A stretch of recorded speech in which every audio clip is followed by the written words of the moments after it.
Hello, everyone. Hope that you all can hear me fine.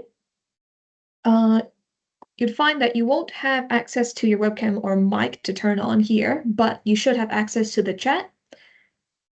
We're going to wait for a couple more minutes just for people to fill in before we start.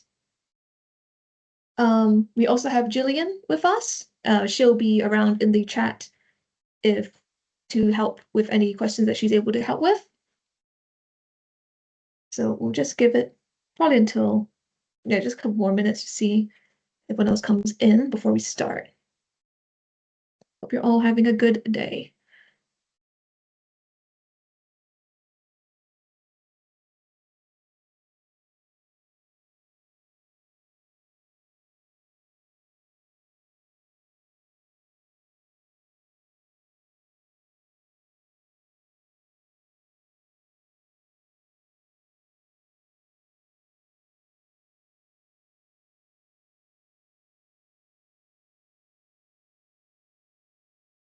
And of course, if anything comes up that you weren't able to ask for any reason, whether it was just didn't think of it in time or the chat wasn't working for some such, you're always free to email us. You can email me directly at victoria@coral1.systems, or you can email the help desk just to get to everyone else in general.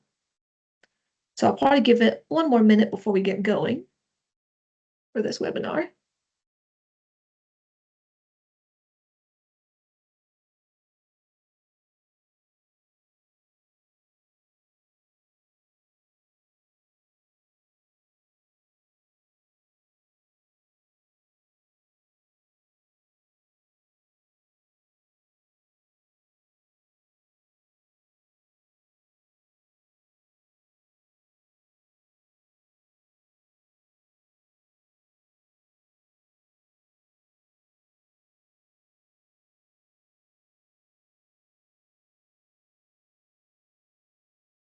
All right, that's probably enough time.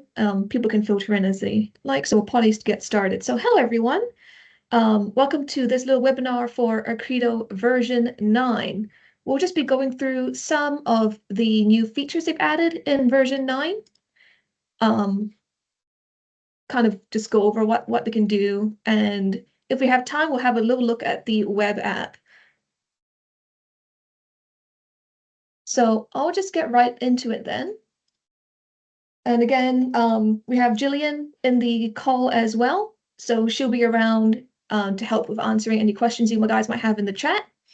Otherwise, I'll also take some questions at the end. If it's anything that we're not sure about on the spot, we'll note it down and contact you later just to confirm what the answer would be. So let's start. So one of the new features they have, if we go over to purchase orders now have a new option for request for credit. This works very much like credits for invoices, where you do want to send something back. So like with credits and invoices, you don't want to enter in a negative because it's already assumed to be a negative. So if you notice here the quantity 1, price 594, that would be count as a -1 in the back end. So if you have a look at this, we just put in a line for a 1.8 meter wardrobe just for one.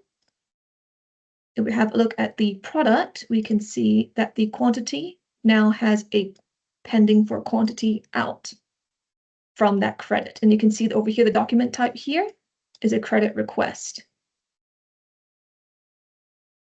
So again, just to reiterate, this works much like credits for invoices. You don't want to put in a negative because that would just loop it back around to being a positive. So just probably avoid doing that. This also uses a separate numbering sequence for the order numbers. So if you have a look at the purchase order settings, you notice that there's a next order number, there's a next quotation number, and there's a next request for credit number. So these are different document numbers that will be tracked separately for the request for credit. And to go with this change, there is now also a similar case for shipments. Shipments now have 3 new types. A shipment can have a credit return, a credit only, or a return only.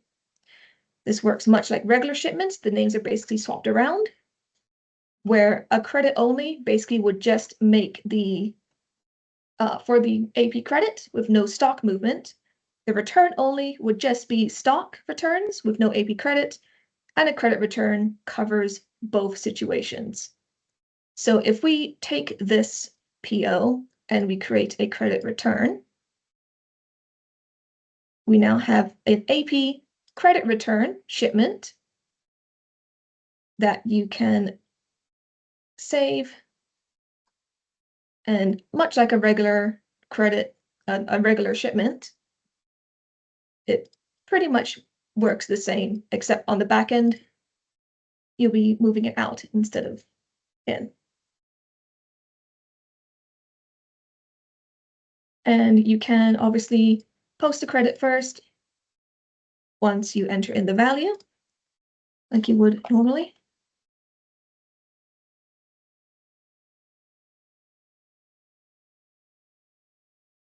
You can post the credit for a shipment.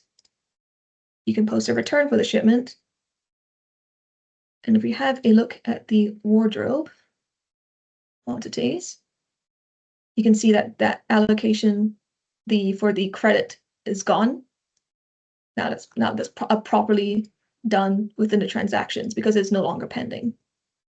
So you can see over there.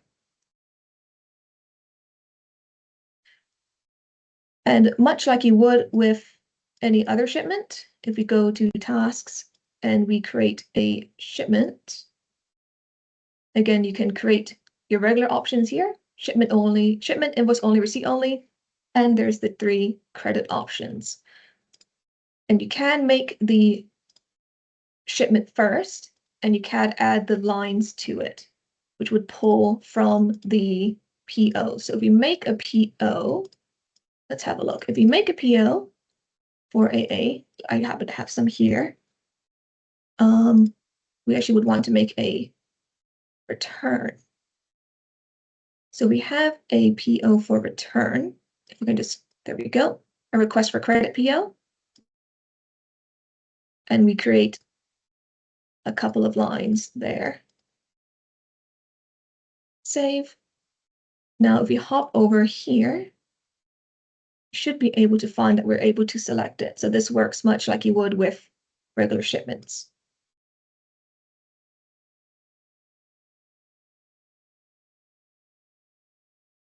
So we'll just go over some of those.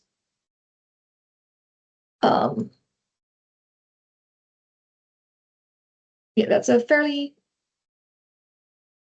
recent one. Now, one other change with shipments and POs, if we go to the settings for accounts payable settings, there's a new setting under shipments. Here we go. Update receipt cost from invoice cost. So this just adds some new behavior when we are posting shipments from purchase orders. What this means is that when it basically links receipt only and shipment and invoice only shipments so that it does not update the costs when it shouldn't. And we can't always disable that. So we'll just go through an example. So if we create a purchase order, and we can just use a regular purchase order for this. We'll add in a wardrobe product. And we'll just quickly note down the cost of it. So this would be the cost. So the price there, $594 with an authorization code.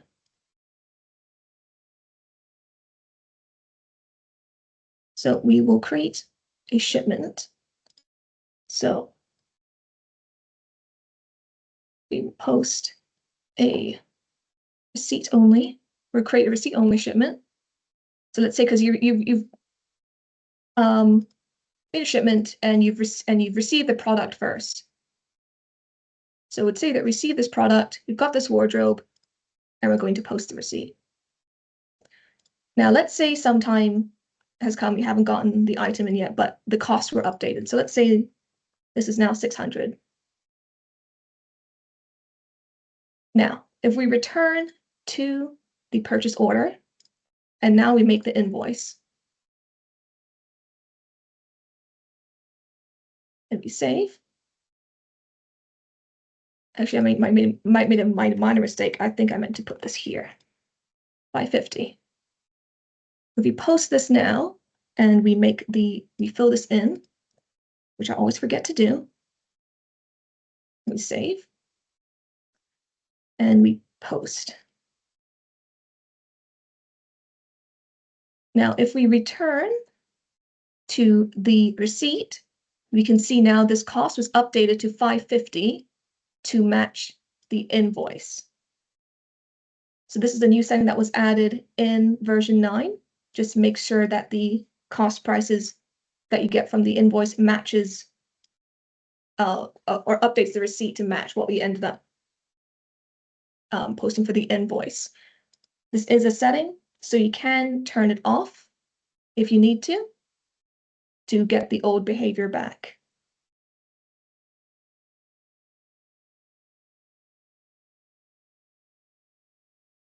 So on the topic of accounts payable settings, there is another setting under the shipments, another new setting, which we'll turn on now. So just below what we were looking at before, there's now a use invoiced cross rate for receipts. And we'll take that on. So what this does is, let's say that you've got a PO for a foreign creditor, someone over in Aussie. And you might make a couple of payments to them. Maybe you make a 50% upfront and a 50% later payment. We'll just quickly go through an example. So enter a purchase order. I believe Cardwell is an Australian company in this little test company.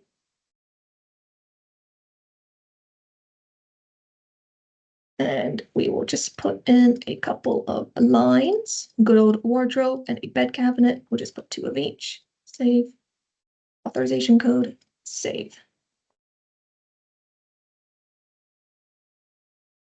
Now, we'll make a invoice only shipment, invoice only shipment for this PO. Let's say we're just going to get we just got the wardrobes, so we'll just do the wardrobes. And we will fill in, save. And what we're going to quickly change, actually, is we're going to quickly change some of the dates. So one thing you might know with when you're dealing with foreign currency is that the exchange rates change daily. So we'll set this to the first, and you'll see the exchange rate is 0.9379. We'll save this. We will add in the gross amount before we post it. We'll post the invoice. And that's all done. Now let's say we got the cabinets. We're paid for the cabinets the next day. So we'll set the date to the 2nd. And you see this has an exchange rate of 0.9424, slightly different to the 0.9379 on the previous day's invoice rather. So we will go ahead and post this. And we'll post that invoice. All right. Now, once it loads, there we go. And now we're going to receipt in the goods. So we go to receipt only. You might notice now we've got an exchange rate of 0.9398. So that's the result of having that option turned on for invoiced cross rate. This has essentially taken the two exchange rates from those two invoices and basically given us the average to put onto this shipment.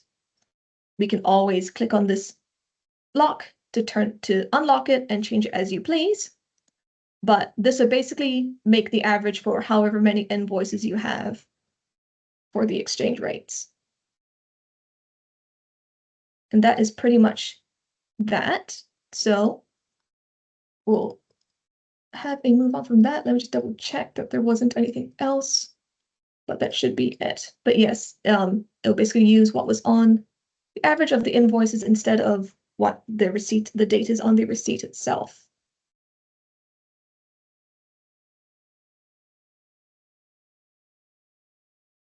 So moving on, let's have a look at invoices. Invoices and order entries have a new field. So we'll hop over to an invoice and let's just make an invoice. Once it loads, I'm having a little bit of technical issues. Whoops. There we go. So let's make an invoice.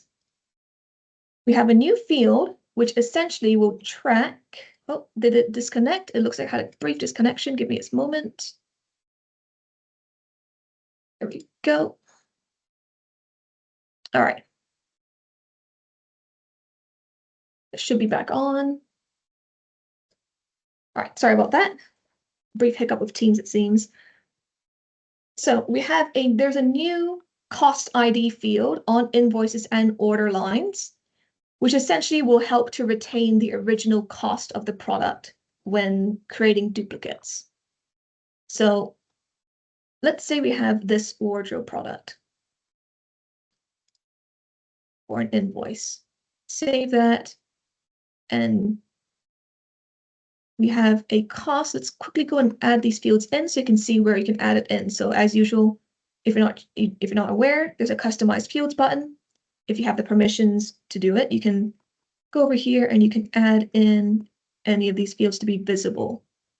In this case, we're going to have a look at the IC cost ID. We'll take that. And we just want to have a look at the cost price. So now we can see that at the end, the IC cost ID is empty. The cost price is currently $5.50. Now, if we hop over to, let's just post this as well, just to cover our bases. So we posted this invoice. Now, let's say some time has passed. The wardrobe is now a little bit more expensive. It's $5.70 now.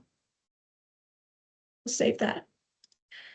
And let's say we come back to this invoice and, we need to make a contra. We need to credit this for whatever reason that might happen. So this would apply for duplicate contras. If we go and create one of these, and we'll just click save here. You might notice over here, the cost price is still $5.50, and the IC cost ID now has a value. This is because it pulled it back from the original invoice, so it would retain the same cost as it was in the original. And this would keep on retaining this for as long as you create contras over and over again, and it will stop filling in if you just create a regular, if you just duplicate a regular invoice. So if I do this and it hits save, I actually might be mistaken. Oh, that's right, because you're basically contraing that situation. So I duplicate an invoice again. There we go. So yeah, it's because when I duplicated the invoice there, I was essentially doing another contra because that was a credit to an invoice. So when I duplicated the invoice again, that's no longer a contra, so it cleared out. It's no longer bothering to track the cost price. Now I'll just cancel that and we'll just go back to what we had before here. So this is one of the contras. You can see if we try to edit this, it does not let us edit the cost. And if we reprice, it will not pick up the new cost. It will keep it set.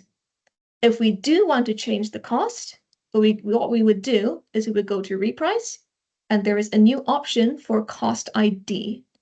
If we tick this and then do this, this is now, this removes the cost ID field. And if we next edit it, it should be editable. It isn't editable. I might need to confirm that with Accredo. But you can see the cost price is updated. So it does update there. For the IC cost ID, I just saw your question, Damien. What would the IC cost ID relate to?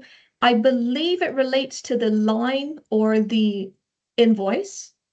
I would need to double check the confirmation, but I'm fairly sure it's connected to the individual cost from the specific invoice. So it won't pick up from other invoices or order entries. But that's basically the main thing. It just kind of makes sure that it keeps the same cost through duplicate contras. One other thing, just since we're on kind of that area of invoices and order entries, there's a new field in order entries.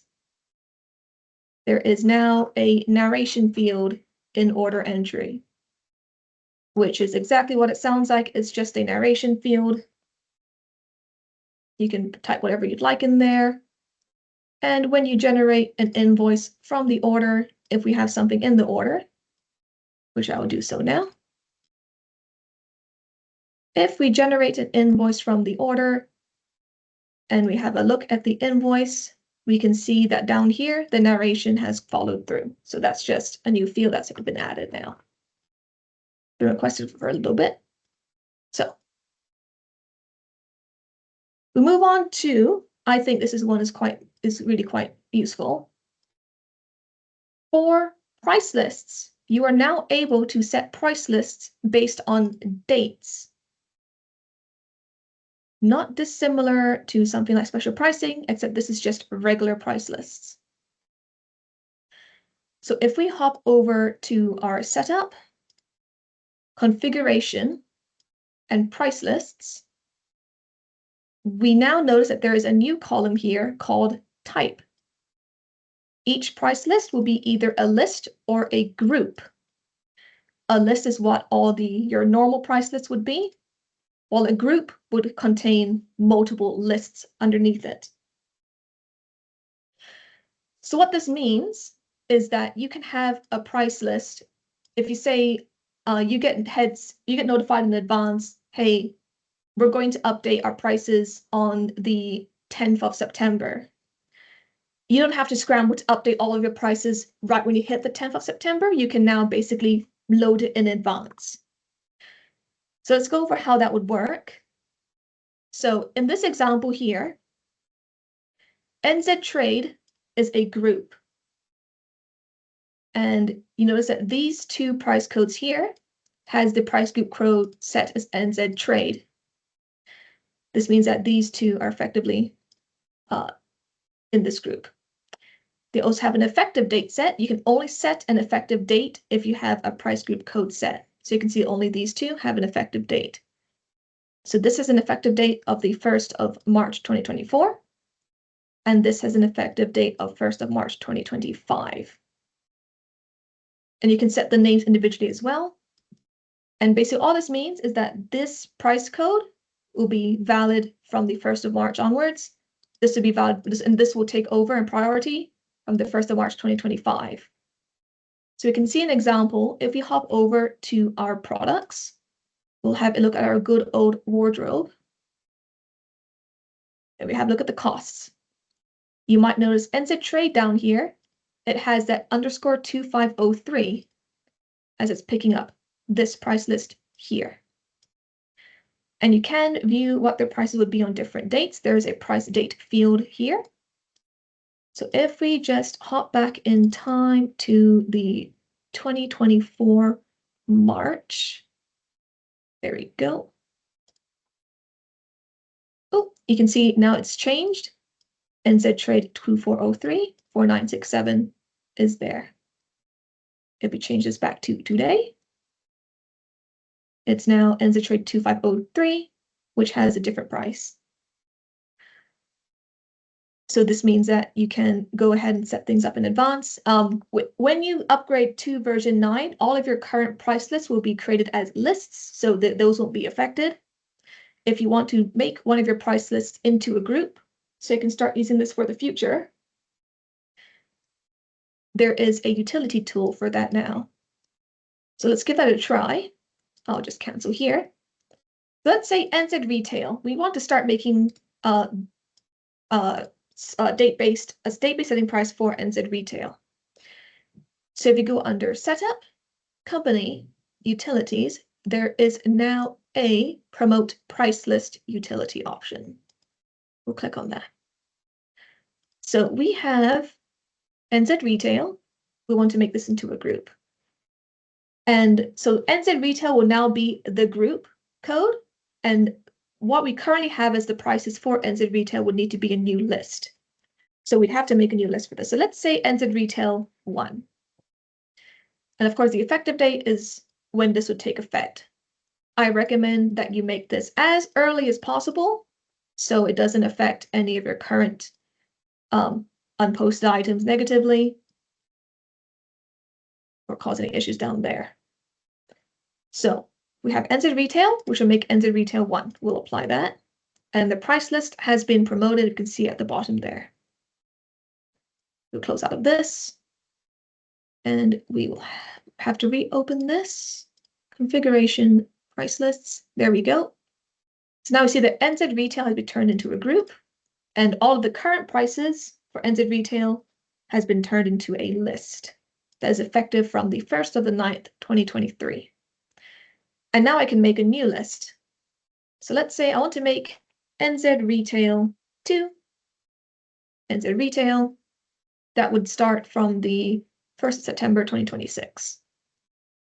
You can set any other details here, like NZ Retail 2026. That'll just show up on as the name on the thing. Whoops. I'll just remove that. So now if we have a look at the wardrobe, so currently it is on NZ Retail 1. If I set it to the 1st of July, if I hop over to September, it now says NZ Retail 2. The prices are blank when you make a new price list as usual, but you can use the, oopsie, didn't mean to click that. You can always duplicate the prices.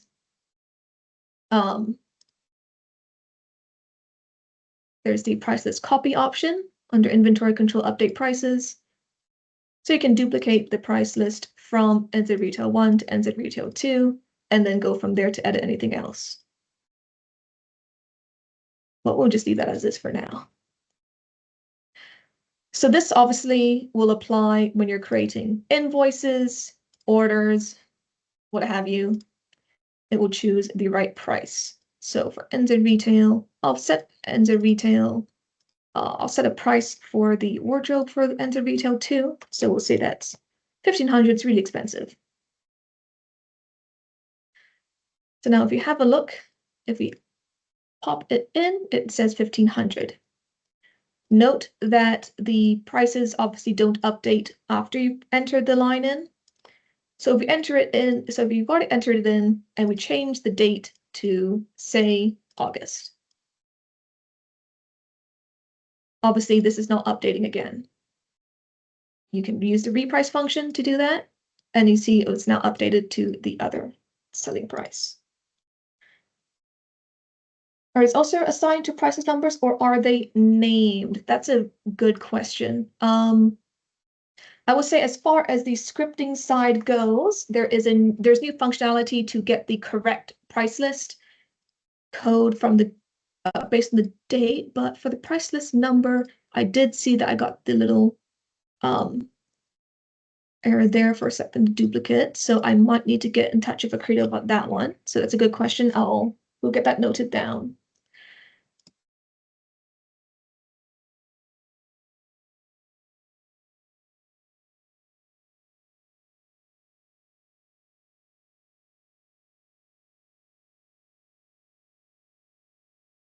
But yes, one more minor thing is that as part of obviously, since you might want more detailed price list codes now, since you've got these different sections now, the price codes have been updated.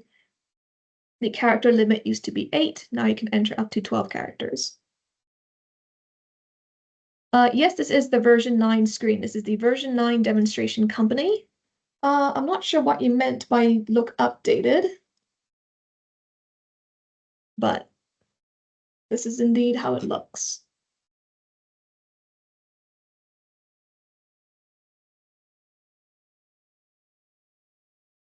So that should be the gist of it for the price lists and price list groups. So what we look at now is we have narrative editors. So pretty much anywhere where you would put in a large chunk of text, such as information on a customer or a memo, or even narration lines in invoices, there is now the option for formatted text. So let's just open up an invoice that isn't already posted. Would be a good idea. So if we, in this option, I'm just going to show you, this is an example. Because you should know that when you put in an editor, a narrative line, you have the option for an editor. This also applies for customer memos and information, but there is now the option for Markdown, which you can save as Markdown or HTML. There's some slight backend differences there that we won't cover, but just slight differences. But so now you could say you can put in bold text, you can put in underlined text, you could put in links. Markdown does not support images, but HTML does. There's tables, there's different heading styles that you have options for. And you can save it into invoice lines or anywhere else that has narrative lines. Reports are able to display this. There we go. We'll just have it show to screen. If I can just get this to behave for me. Sorry, give me a moment. I think it's detecting a printer that doesn't exist.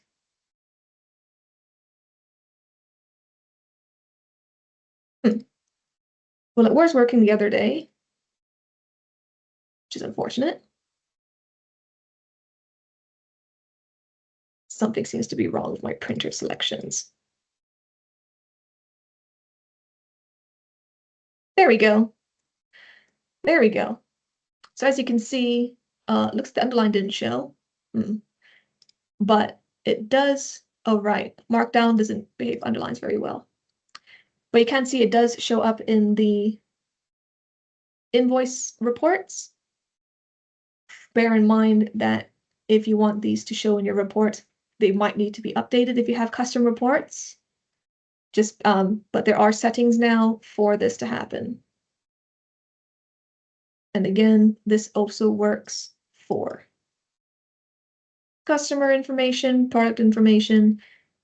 You can just set the content type to text, Markdown to HTML. So text is what it is currently. It's just plain text, nothing fancy. Whereas Markdown and HTML are just the two different ways to store it. HTML does have a few more options.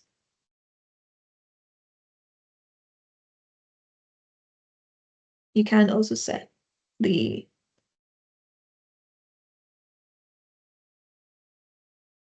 things like this.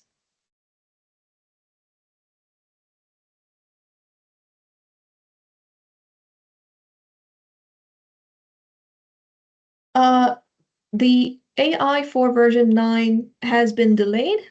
There's no information for it currently, but there are some backend changes to get version 9 AI ready soon. We don't have a set date for that though, so we'll keep in touch for when that happens.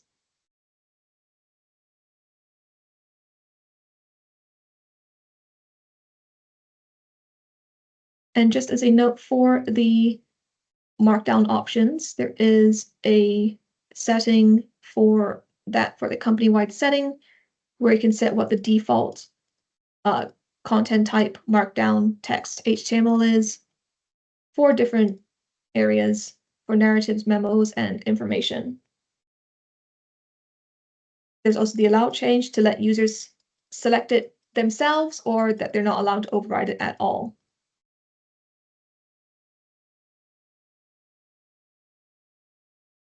Like I said, this is also supported in reports. So, but things may need to be updated for your custom reports. So moving on from that, now we also have the action bar. So you notice at the top right, next to the minimize buttons, there's a little bar here. You can access it either by clicking on it or using the shortcut Control-Alt-K. I'll note for anyone who has script shortcuts that rely on Control-Alt-K that unfortunately this shortcut cannot be changed. So that might need to be something that you would have to check. But this is essentially a quick way to get access to some areas without having to click. So for example, I want to open up the customer ashing. I can write CUST for customer, or you can write the full word customer, ashing. And if you click enter, there we go, opens up the customer. If you search a name that doesn't, if you search something that doesn't have the right code, if I search Jones, for example, there's no customer of the code Jones. But if I click on enter, it will bring me a list of options. So here's the options that would fit Jones. You can select what you need and open up the customer. So just something convenient there. This also works. You can open up invoices. Typically uses numbers, I believe, invoice numbers. It tells me document not found. What does do is it will try to find the document number first, and then it will try to find the document ID. So if I open up invoice INV1, it opened up this invoice as it has the ID 1, but I can't also write INV1, what's that, 00065, enter, and that also works. This also works works multiple different areas. You can do it with orders, and you can also, instead of just opening windows, you can also create invoices or orders. So for example, I just got told you need to make an invoice for Ashang. Okay, add INV for invoice, or you can just write the full text, whichever you prefer, for Ashang. Enter, and there we go. It's created. It's opened up a little new invoice screen as if I had gone to invoicing systems, invoice list, and then clicked new. Already selected for Ashang.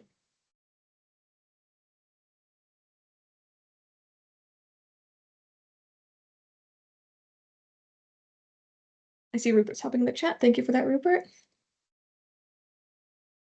So this is basically just a little short area where you can just quickly access various windows or options.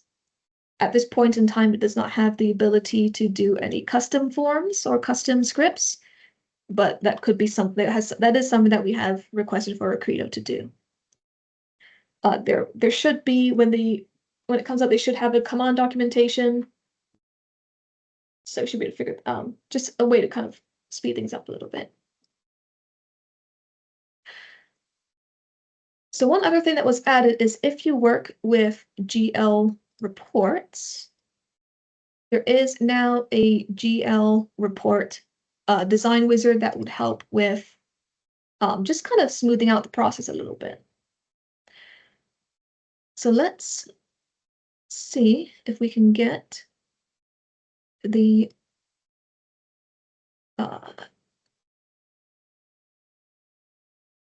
get that open. Bear with me a moment. I seem to have lost my shortcuts. There we go.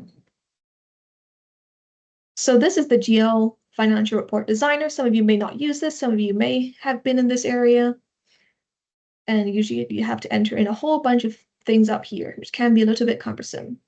For example, if you open up one of these existing items, this is what it looks like.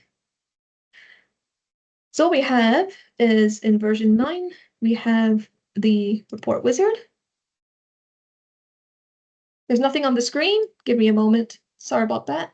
I think it opened up a new window. Thanks for the heads up. Let me just fix that real quick.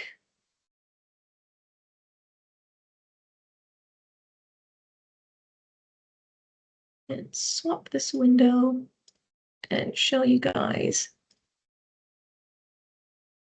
this one. All right, it might show a little bit funny on this screen, but we've gotten into the GL Financial Report Designer. And this is the design wizard that has been added. So this just helps to speed up the process. You can enter in the accounts, branches, selections, prompts. Most importantly is the band section. So you can set the year offsets here.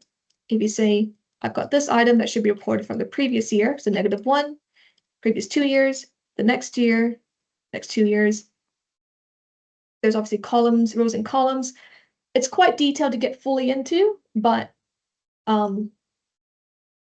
especially if you do or don't access this area much, but it should make generating some of these reports a lot quicker for the GL section. I'm going to close this, and it's probably going to stop my window sharing. It did, and so I'll just open that back up. There's a small area just on the GL design wizard. There we go. On that note, for reporting, another small low quality of life for reports is, so let's have a look. If we hop over to the job reports, and let's say we have this report here. Let's run this report. So this is just a basic generic report. And you can see this is just a whole bunch of details about different job codes. And it takes a whole bunch of information on the page. Now there's an option for printing these where you can start a new page for each master. So what that means is that now when we run this report in particular, we have job code 7002, and it actually stops, and it puts job 7003 in a new page, and so on and so forth. Just an option that you have if it helps make things easier to read, to have things separated by their pages. This option is applied to basically all of these standard Accredo reports. You can open any of these reports, and it will be an option on your preferences. There's also the repeat column headings per master, just to make sure that when you go to the new pages, everything's printed again.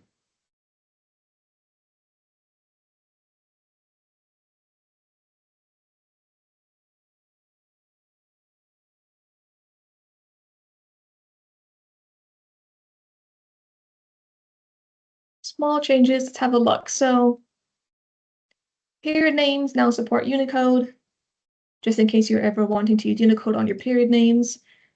If we have a look at customers and creditors, you might know already from the previous version that we have trading names for them. Oops.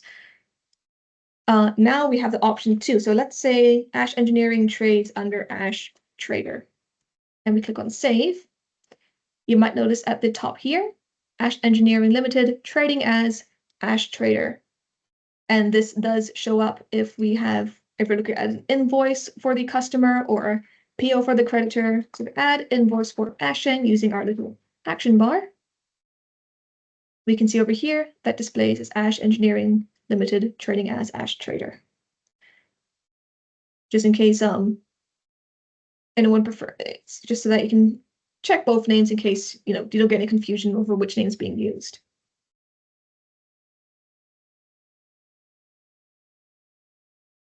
The other minor changes, if you have a laptop, instead of field posters combined, you will have to manually combine them in report templates. There's no combined field for this.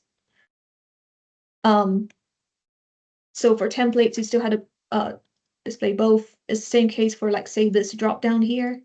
You just want to do a drop down edit for having the trading name as well, like this.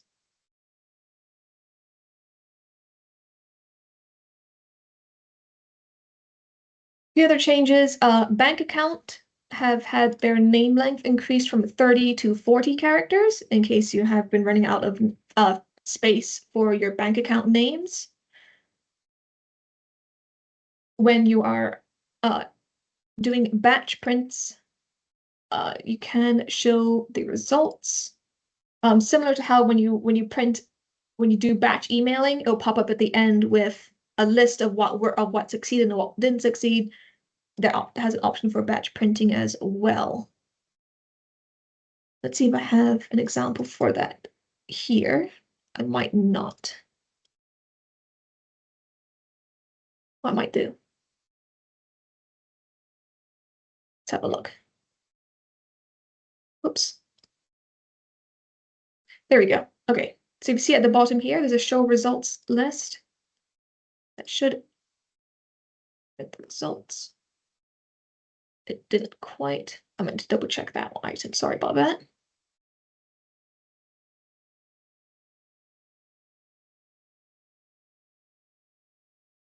So there's also just if you say you have a laptop and you have another monitor attached to the laptop, sometimes when you're moving Accredo to and from the different monitors, it might look a little bit blurry on some of them sometimes because of how it's scaling.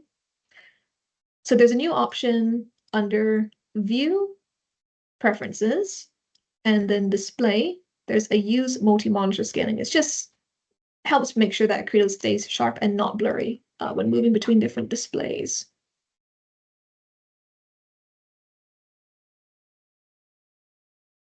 So I believe that invoicing systems. That's what it was. I was looking at the wrong area. So under invoicing, AP, POE, and PO settings, there's the show results list for batch printing. Is a preference on by default?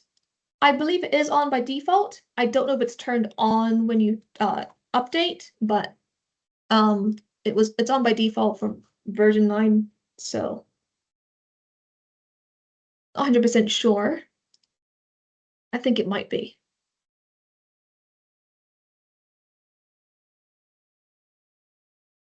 So let's have a look.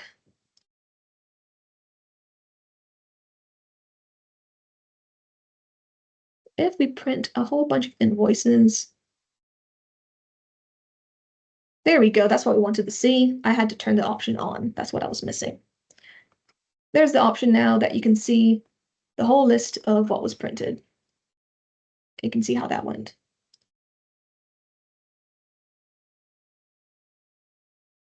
So that's most of the new items for version 9. There's a whole bunch of other back-end changes as well. That would help with scripting and some data management. For example, a lot of reports are now saved as JSON, which can be helpful for reading through. But that's most of the changes for version 9. We have a bit of time, so I might do a quick look over the Accredo web app. If you haven't gotten access to the Accredo web app demo and you're interested, you can always let us know, and we can get you signed up for the Accredo web app demo. So for the purpose of this demonstration, we're just using the Accredo provided web app demonstration. So I can't show you directly how it updates to and from the Accredo system. You'd have to take my word on that. When you sign in, you can sign in either with an email, which is assigned to your system user, or just of your Accredo login username. If any of you are on the demo, this shouldn't be new for you. I won't go into too much detail. Like I said, you can sign up for the demo. Just let us know. But the demo the web app at the moment mostly covers the invoicing side, order entry side, customers, and products. Other areas are still are still coming soon. An interesting item I just wanted to pick on the demo on the web app is the ability for you to get reports from Accredo. So in this side menu here, there's a report section, there's a desktop or web.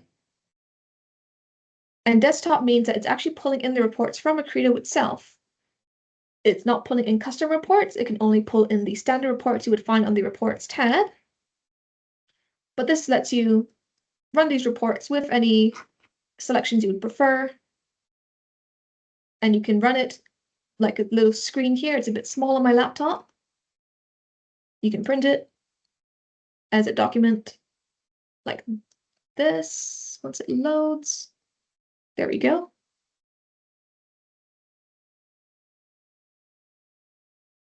Just close that. There's also the option when you reset this, you can set the format to different formats here. Run that report. It opens up the PDF exactly as how it would look in Accredo if you have the format set as PDF.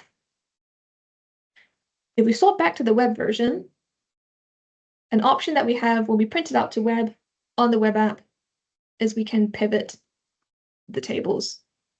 So again, it's a little bit hard to see just because of my laptop screen is quite small, but down here you can set up basically how you prefer for the report to show. It's not going to show nicely for me here because I just picked some random items, but there we go. You can see it's got this option. You can move this around. This is an interesting item for the web app.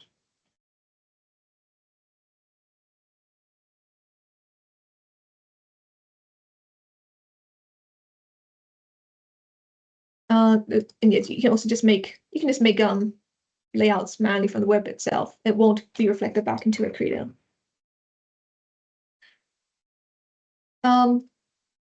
Bear in mind for the web app that each user logged onto the web app does take up a license. So you want to be aware of that. If I am logged in right now on this web app, I'm also logged in on Accredo. I am taking up 2 licenses. So make sure you keep that in mind when considering the app. And remember, you can set limits to how many web users are logged in. So you can set a hard limit so that web users don't overflow the system users.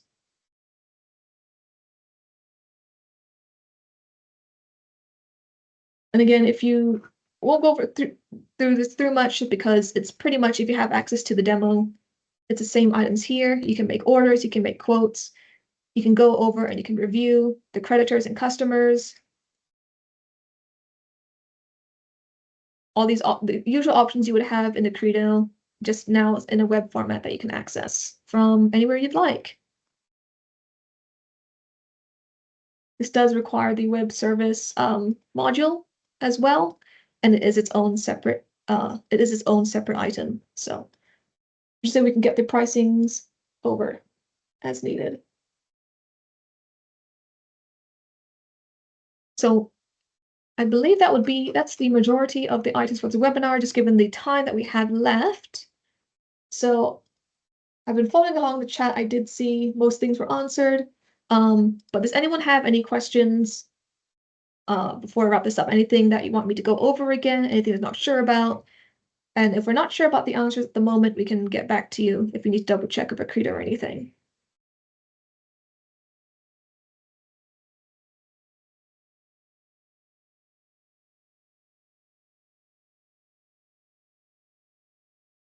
Is there a way to script or extend the new action bar? Might be useful as a batch ID lookup or something like that. Not at the moment, but we have brought up the exact same thing to Accredo as a wishlist item because we think that would be really useful. So at the moment, we can't extend that. I'll just swap my camera over real quick again to this screen. Back over to Accredo. Yeah, at the moment, we don't have any custom scripting, intercepting for it. The options at the moment essentially is we are able to, oh goodness me, hang on. It's going to look a bit funny. You can set these different right click, there we go, customize menus. You can search which one's visible or not, but these only cover the default Accredo items. But yeah, everyone was also asking for that option. Oh, you can't see it? let me see if I can just set it to. Goodness, Teams is being very finicky for me today. Stop sharing. Share. We'll just share the screen. That'll make it easier. There we go. You can just see here the action bar. You can right click that, customize add menu. So you can set it so only some is visible or not. But that's the only thing that changes is what shows up in this little button. But yeah, no option at the moment for it. Let me see what batch ID lookup. Oh, batch ID for GeoBatch, yeah. So if it's a standard Accredo form, it should be in there. And if it's not, then we'd have to look into that.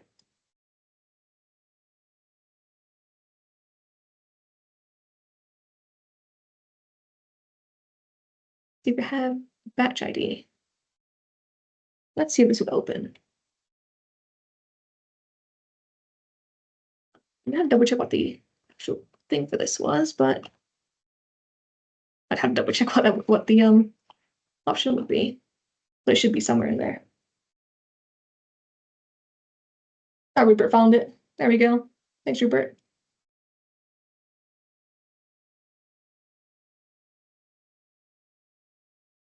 But yeah.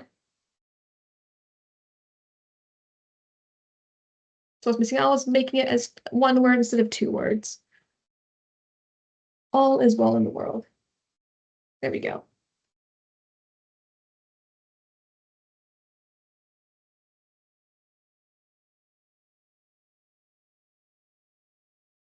Yeah, is there anything else? Any other questions or checks or clarifications?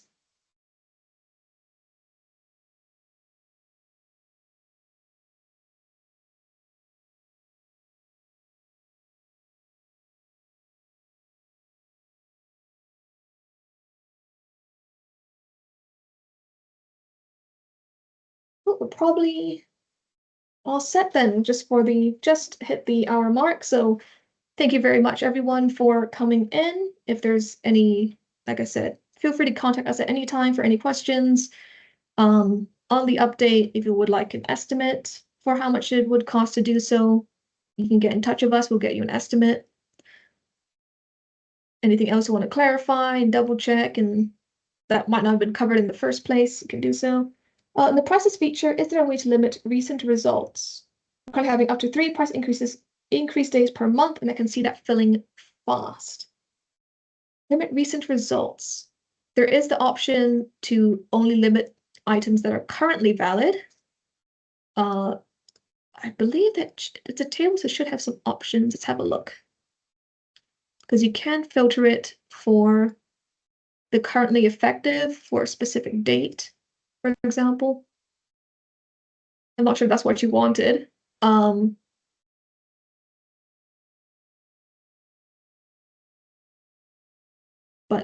the currently effective might be what you need for filtering to just see what's recent.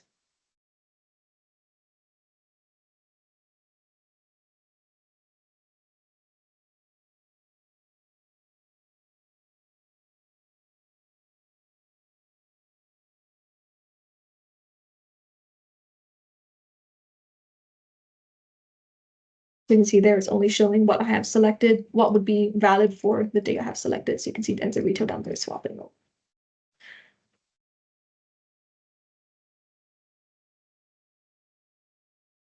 Otherwise, if there's something else you wanted to filter by, it doesn't look like there's any other options. It's pretty much just what's currently active or what's currently effective, or you can just set as inactive as well.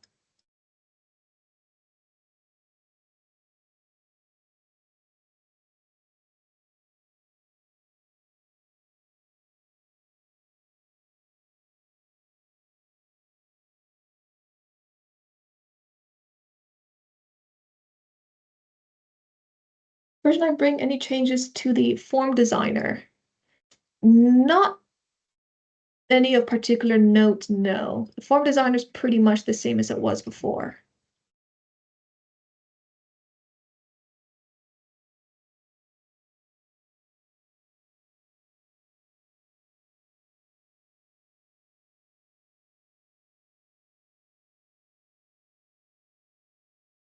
But trust me, Alistair, that is one of the first things I checked when I had my hands on version 9. I was checking form design to see if any of the changes had come in based on some of the stuff you'd asked me before. But no, as far as I'm aware, there isn't anything of particular note.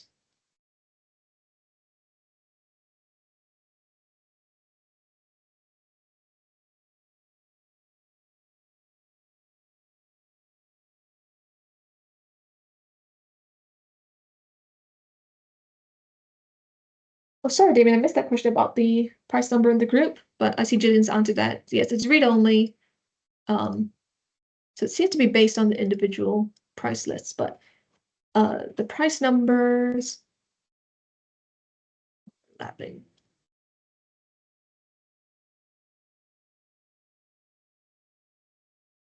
Although the price numbers not being able to overlap for the same price group does seem like something I'm going to bring up with Accredo. So I will check on that as well for you. So that's a very good point.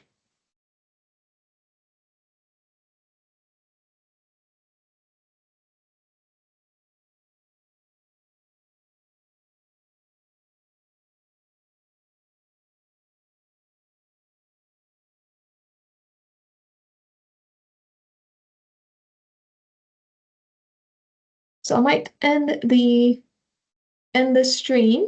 I'll keep the meeting open just for Damien and Rupert just to check on their questions. But yes, thank you again. Thank you very much for coming, everyone. I will be closing off the stream, but I'll keep the meeting open just for a little while longer for the chat. Thank you very much, everyone. Again, feel free to contact us if you have any questions, big or small. Thank you very much.